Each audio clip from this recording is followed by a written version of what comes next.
Hello student, this is a unit 4 optical storage media. Uh, what is optical storage? It is a storage where we can write and read with a laser technology.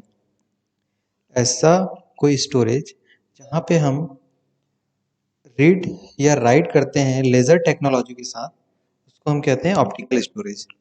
Optical storage media offer higher storage density at a lower cost. ये जो optical storage है वो lower cost में higher storage density provide करता है. ठीक है, पहले जो ये ऑप्टिकल स्टोरेज था वो सबसे पहले आया लॉन्ग प्ले डिस्क के फॉर्म में. ठीक है, the video disc in the form of the long play disc. Okay, in 1973. Then, after success of this technology,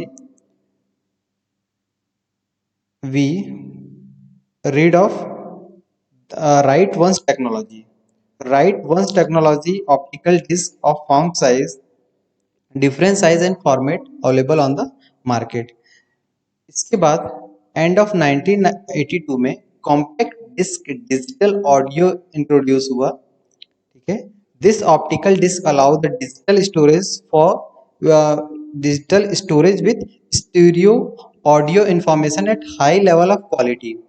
ठीक है, ये जो टेक्नोलॉजी डेवलप किया था सोनी कॉर्पोरेशन और एनवी फिलिप्स जो टेक्नोलॉजी कॉर्पोरेशन है, वो दोनों के कोऑपरेशन से मिलके ये टेक्नोलॉजी डेवलप हुई थी.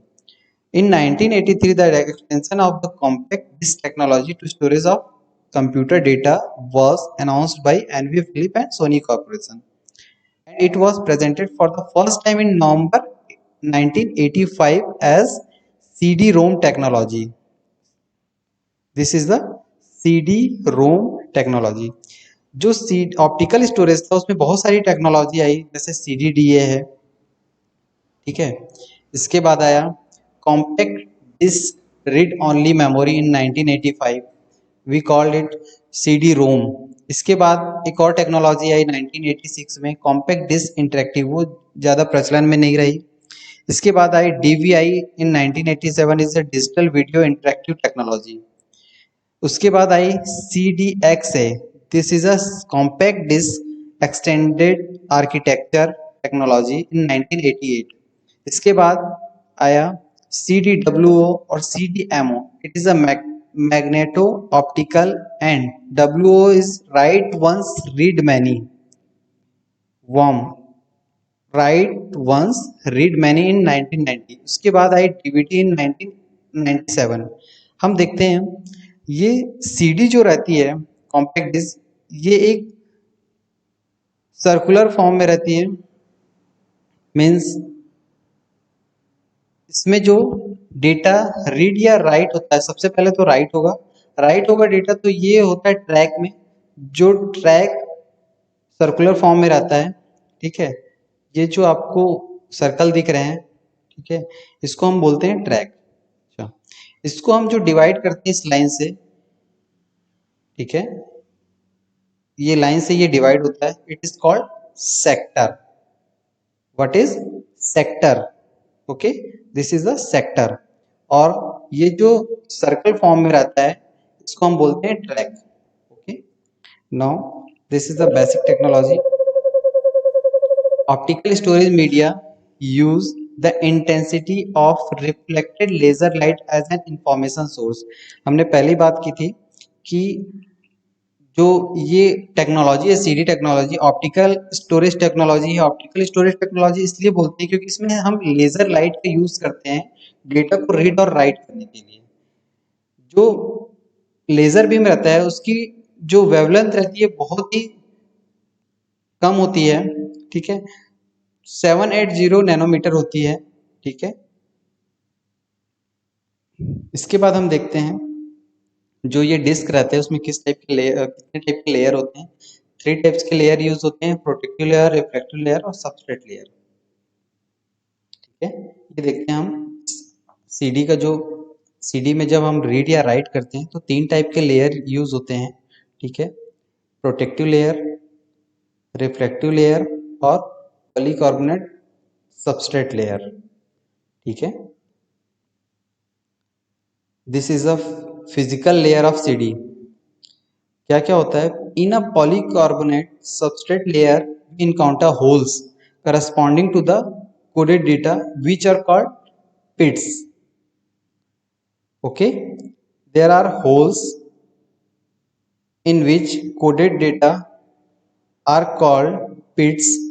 The area between these pits are called lands. अगर इन दोनों pits दो pits के बीच में जो डेटा रहता है, जो एरिया रहता है, उसको हम बोलते हैं लैंड्स। इसको मैं आगे अभी बताऊंगा। इसके बाद होता है substrate layer. Substrate layer is covered with in with a thin reflective layer.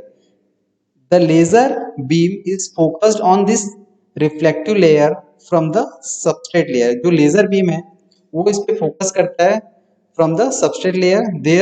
Therefore, the reflected beam has strong intensity at the lens. Okay. Then the pits have a depth of 0.1 2 pm. Okay, the laser beam is lightly scattered at the pits, meaning it is reflected with a weak intensity. Now, an optical disc consists of sequential order of these pits and lens allocated to one track. मैं आपको बताता हूँ ये कैसे होता है। ठीक है, आगे डायग्राम में बताता हूँ। The track is spiral. In case of CD the distance between the track is 1.6 pm। Okay, जो डिस्क के बीच में जो डिस्टेंस सॉरी जो सीडी डिस्क रहती है उसमें जो ट्रैक रहते हैं, ट्रैक मीन्स ये, ठीक है, ये दो ट्रैक के बीच का जो डिस्टेंस रहता है वो 1.6 pm होता है। ओके, और the track width of each पीट इज 0.6 pm। और पीट के बीच में जो ट्रैक का डिस्टेंस रहता है, ये देखिए यहाँ पे हमने इसको और जूम किया हुआ है। ठीक है, जो इसका डिस्टेंस रहता है वो 1.6 पॉइंट, देखिए ये जो दो ट्रैक है इनके बीच का डिस्टेंस ये 1.6 pm है, और ये जो इसका डिस्टेंस है पिट्स का वो 0.6 pm रहता है। ओके, क्लियर है? ठीक है, हम आगे देखते हैं फिर कैसे वर्क करता है। हम देखते हैं how optical storage works. An optical disc is high capacity storage medium. Okay, an optical drive uses reflected light to read data. हम ऑप्टिकल ड्राइव में रिफ्लेक्टेड लाइट का यूज करते हैं, लेजर लाइट का, जो डेटा को रीड या write करता है। To store data the disc metal surface is covered with tiny dents called pits. जो डिस्क मेटल सरफेस रहता है उसमें जो टीनी डेंट्स एरिया रहता है we called it pits, and that spots area जो रहता है उसको हम लैंड्स बोलते हैं।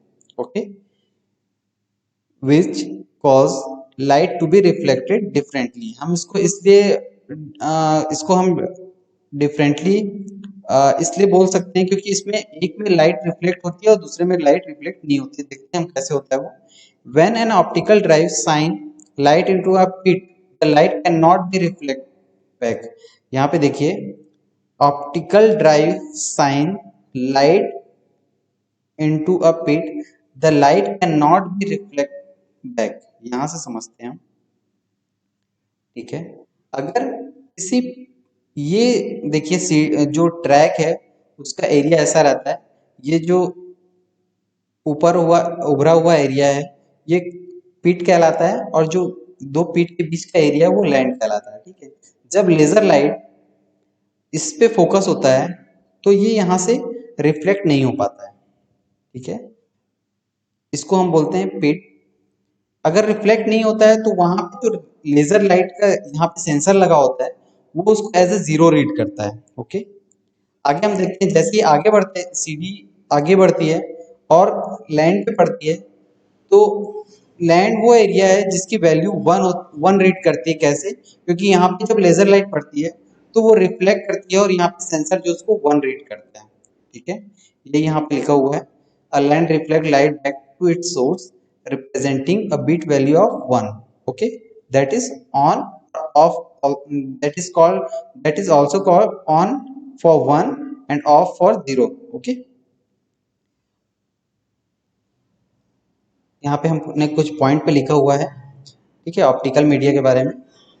पहला पॉइंट है data is read and stored using laser light. Okay, audio CD, CDDA, compact disc, digital audio disc for storing digital audio 601 MB, जो इसकी साइज कैपेसिटी रहती है वो 601 MB, up to 76 minute of playing time रहता है।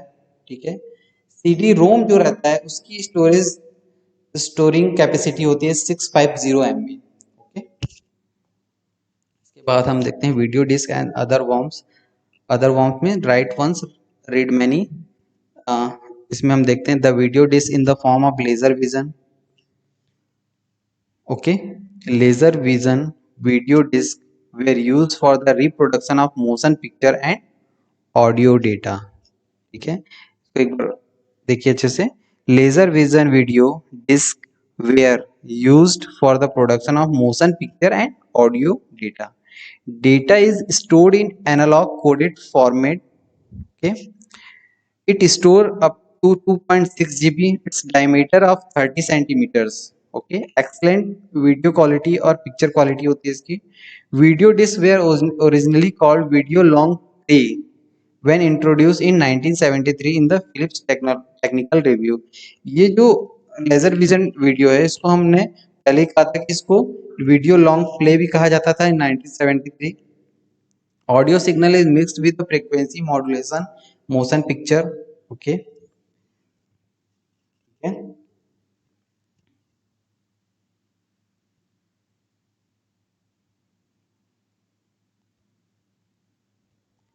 इसके बाद इसकी कुछ प्रॉपर्टीज और भी है। मैनी इंटरेक्टिव वीडियो डिस्क की, it operates at a constant angular velocity, it describe the motion of body rotation at constant velocity because as it rotates it move through a constant angle per unit time. Okay, on RPM is called revolution per minute। ठीक है, इसके बाद हम देखते हैं अब it up to 36 minutes of audio and video data at 30 frame per second. Video में जो वीडियो का जो इसमें जो फ्रेम रहता है वो 30 फ्रेम पर सेकेंड के हिसाब से चेंज हो सकता है। ठीक है, 54,000 studio quality images can be stored. इसमें हम 54,000 इमेजेस स्टूडियो क्वालिटी के स्टोर कर सकते हैं। ठीक है, by 1992 many worm system were introduced with capacity of 600 megabytes to 8 GB। 1992 में बहुत सारे और भी वर्म डेवलप हुए थे जिसकी कैपेसिटी 600 MB से लेके 8 GB तक थी और जो इसका डायमीटर 3.5 से लेके 13 इंचेस तक था। ठीक है, Jukebox use multiple disc to increase the capacity to up to 20 GB। Jukebox जो गेम के लिए यूज होता है उसमें भी हम 20 GB तक का स्टोरेज यूज कर सकते थे। Advantage of WORM over rewritable mass storage, security against alternation. इसमें सिक्योरिटी रहती है कि इसको डेटा को अल्टर नहीं कर सकते राइट वंस रीड मैनी में, क्योंकि एक बार अगर हमने राइट कर लिया तो वो डेटा फिर से रिमूव नहीं कर सकते या उसको अल्टर नहीं कर सकते। Okay, thank you.